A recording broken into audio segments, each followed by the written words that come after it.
Hello and welcome back to the Monsters of Monster Hunter Double Cross, where today we are taking on Shagaru Magala. We'll be using a longsword in adept style to do it.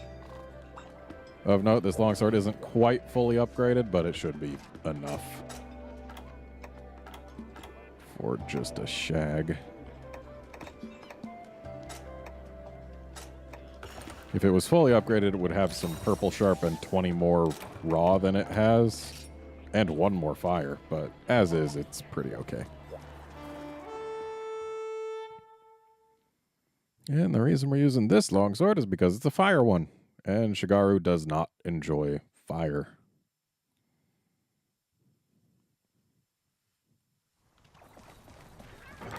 The same is true of Gore.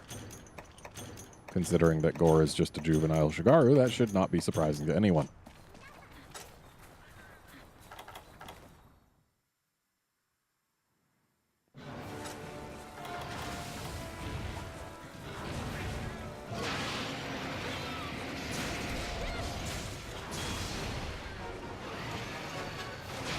In the transition to adulthood, Gores gain such things as a bunch of spikes, thicker horns instead of feelers, and eyes. All very important things for adults of any species to have. Which means if you don't have spikes and thick horns, then I'm sorry, but you're just not a true adult. Oh, that's right. I'll be bouncing off of the wing claws with white. So that's one reason to have not used this weapon, but whatever.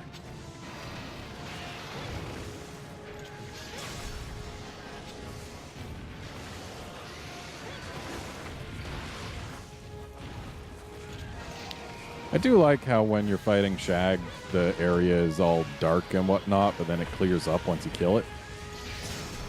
Though admittedly, that's a concept that Shag stole from Amatsu. Considering Amatsu was in Portable Third and Shag didn't show up until 4. Also, I really like how if you dodge its enrage roar that it does up there and time everything right, you can just barely manage to get yourself a level of gauge from it. Provided you had some meter to actually use to get said gauge.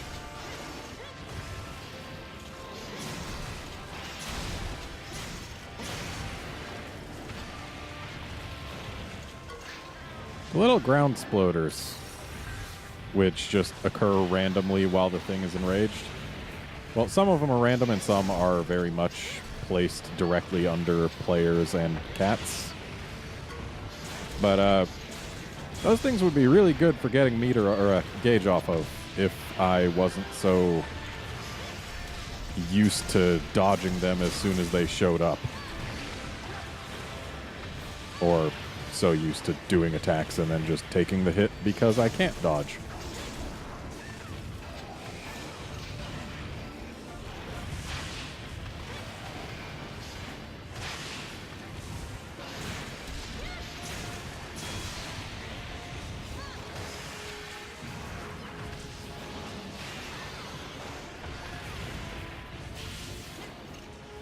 This is not the right hunter art.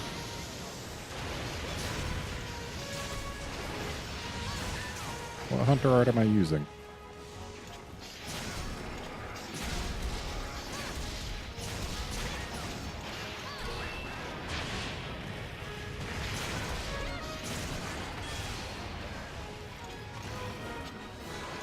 Oh, this is like the counter one, isn't it?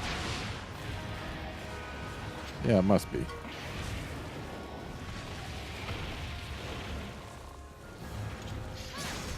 Yeah, I see the kanji for flower in there, which the second kanji in its name is flower.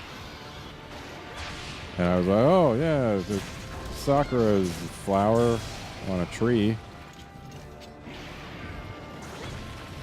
It's because I am not using the set that had Sakura Slash already registered that I even had a chance to get that wrong.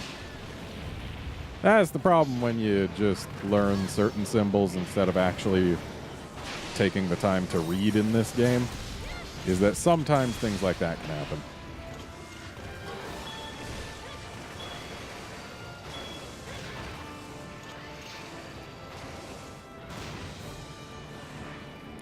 Here's the tail. So I guess now isn't the perfect time to be going for it.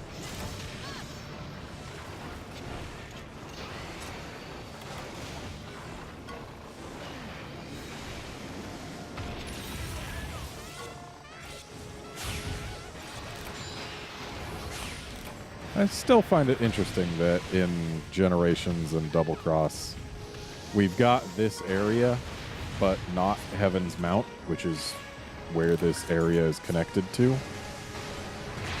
Just seems odd. Like, go the other way out the base camp and you're in Heaven's Mount.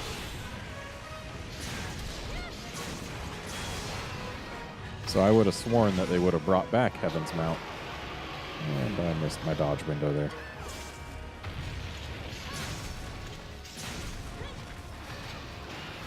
Ooh, I need to get this guy to do a super pound and then counter it.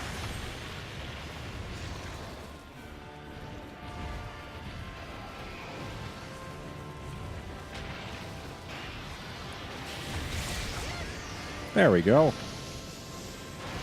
And I broke the wing arms in so doing. Though it is really not an impressive visual for countering using that.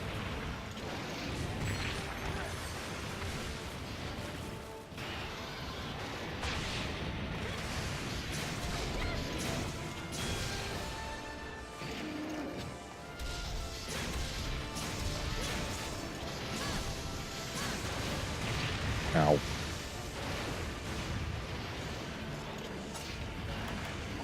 There's not really a whole lot to say about Shag. It's Gore's adult form, and it's all shiny. And the whole story of Monster Hunter 4 and, well, just 4 actually. The whole story of Monster Hunter 4 and the low rank experience of Monster Hunter 4U was, the Caravanier's got a really shiny scale of some sort, and he wants to figure out what it's from. So let's go to a bunch of different places where they might know. And in the end, it turns out it's a Shag scale, and the Shag is coming back, and so problems. Like, it was the most involved story a Monster Hunter game had told up to that point, but that's not to say it wasn't a simple one.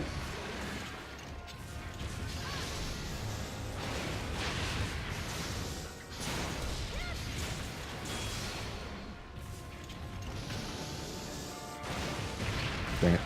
Recipe a moment too late.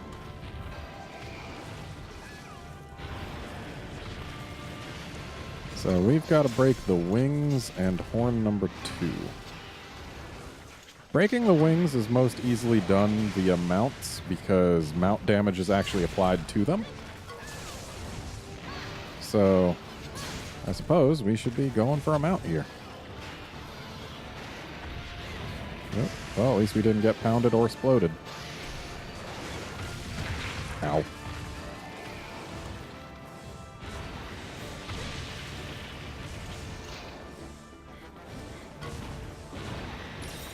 You'll also note that whenever it pounds the ground, there are those ground sploders in a very specific arrangement. Which is something that Chaotic Gore Magala got with its Shag arm. So clearly it's something about it being a Shag that makes that happen.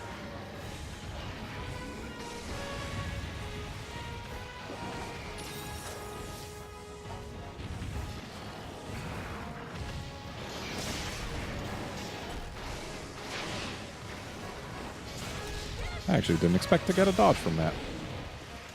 But since it happened, I will not complain.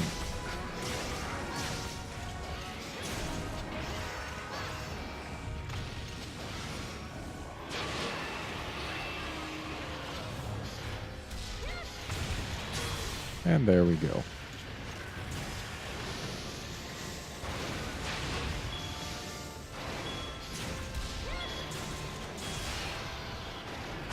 Whew.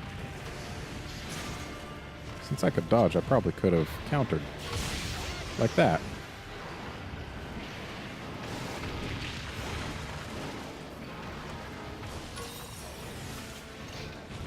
I don't know if it matters what move you counter. Like, does countering a stronger move make you do more damage? I don't know. What I do know is I'm stunned on a Sploder, which is never a good time. Yep.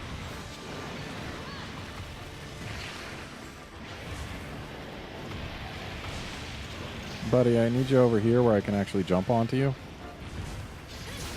Oh. Apparently it was just close enough.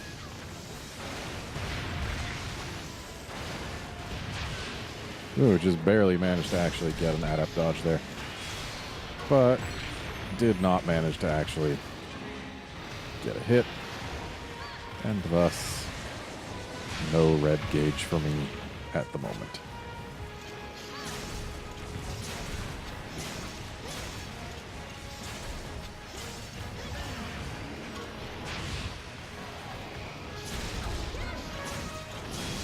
That flinch probably helped me get that.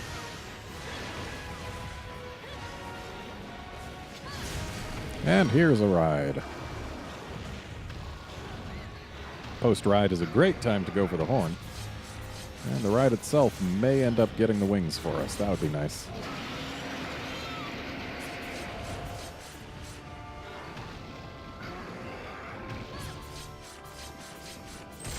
Yep, got the wings. So, once we get this horn, that'll be full brakes. There we go. We have broken everything there is to break on this Shag.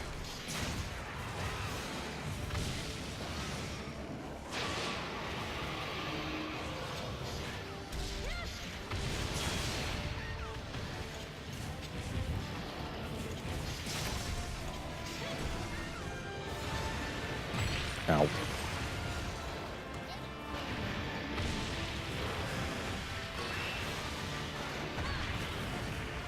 Oh no. Always interesting when you end up just casually walking into a Sploder.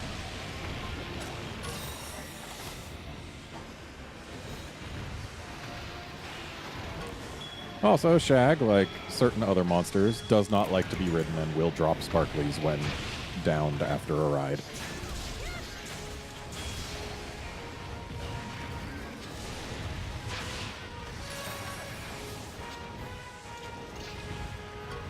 And it's also one of the only 2 monsters in the game that can actually cause the Frenzy virus. Dang it. Yep, just Shag and Gore.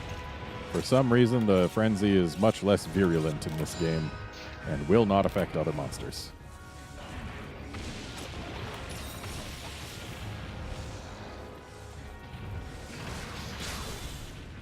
Honestly, the fact that Shag doesn't have a frenzy mode, like it's just got regular and rage,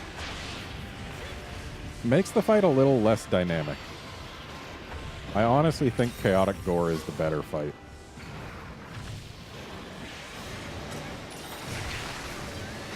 And we're about to be full frenzied. Yep, there it is.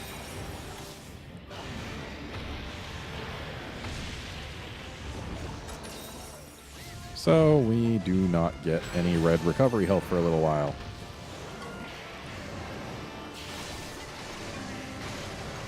Well, dang, I positioned myself wrong.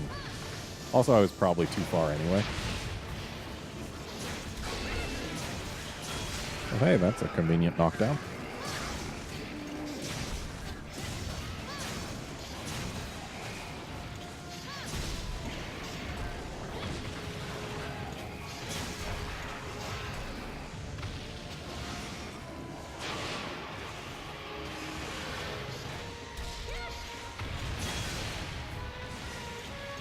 I do like how you can reliably use that Enrage to get a level of gauge.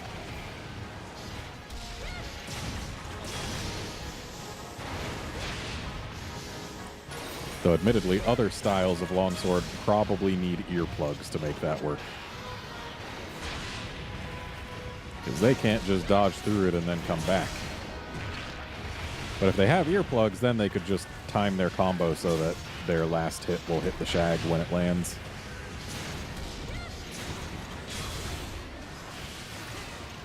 Right, I don't have Sakura Slash.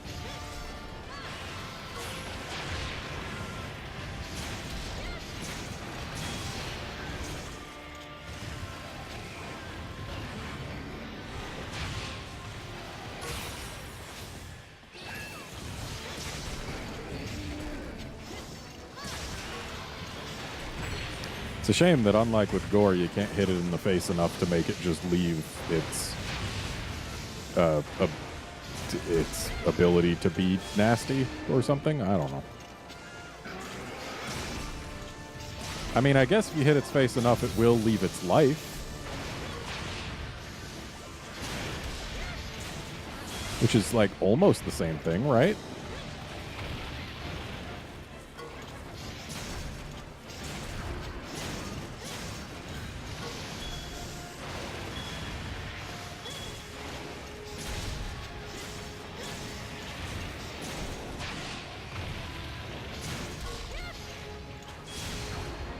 Just barely managed to get that hit.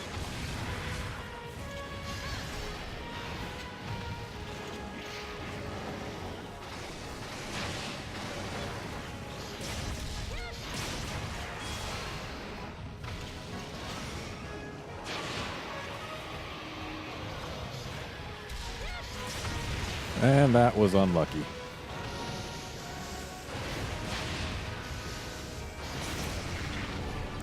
So that worked out just fine.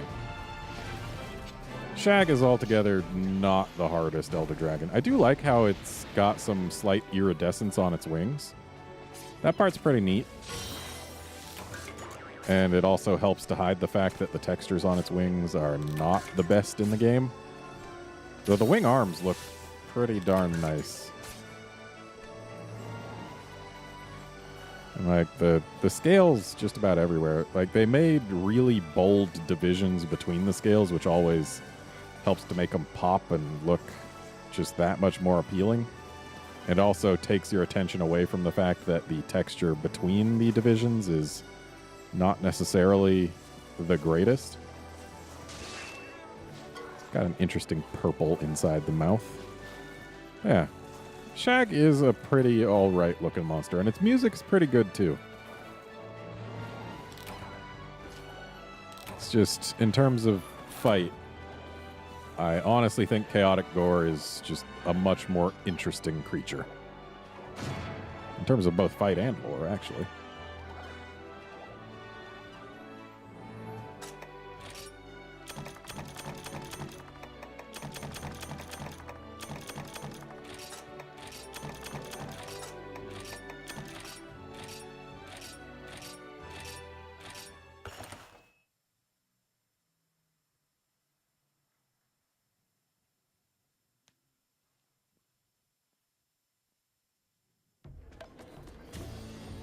And that is going to be it for this episode. Join us next time when we take on the second of Monster Hunter Double Cross's 2 flagships, Valfalk. See you then, friends.